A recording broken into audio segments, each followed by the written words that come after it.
Bilang bahagi ng inspeksyon ng ilang kongresista sa Nautical Highway sa Visayas, siniyasat nila ang mga pantalan na kanilang nadaanan para ito sa seguridad ng mga biyahero na dadagsa ngayong Semana Santa. Samantala, atin namang tuklasin ang mga pasyalang patok ngayong bakasyon sa report na ito ni Steve Dailisan.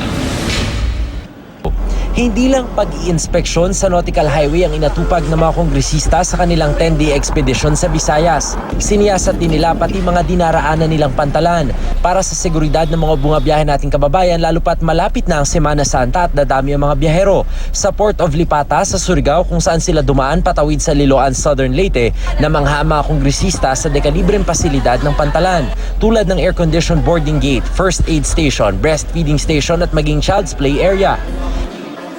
Pagdating naman sa San Isidro Port sa Samar kahapon, nakipagpulong ang mga kongresista sa mga lokal na opisyal. Napagalitan pa ni Majority Floor Leader Rudy Fariñas ang ilang opisyal dahil sa pangit na kalsada papunta sa terminal. May appropriation na po yan? Oo, ang 2017. Kay Abayon. Hindi pa na-implement. Habang dumadaan kami, tinatablo na pa yung mga lupak eh. Habang bumabiyahe naman ang Roro, nagsagawa ng fire drill sa barko.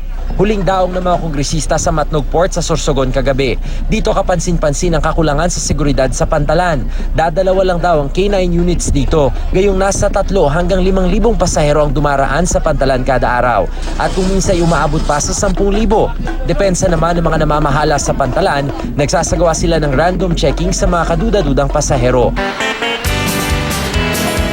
At ngayong maraming estudyante na magbabakasyon, kanya-kanya ng paandar ang iba't ibang pasyalan. Ang pamosong Seven Falls ng Lake Cebu sa South Cotabato binuksan ulit sa publiko. Matatanda ang pansamantala itong isinara noong Enero para i-renovate.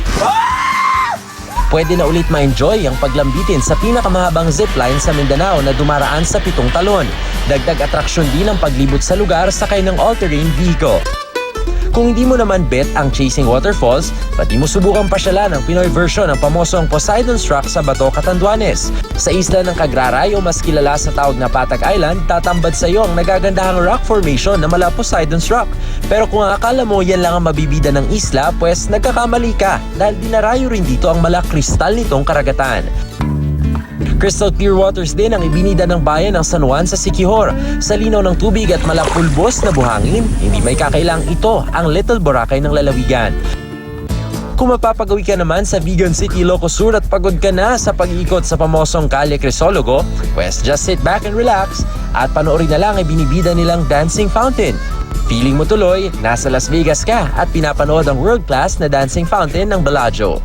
Steve Dailisan, GMA News.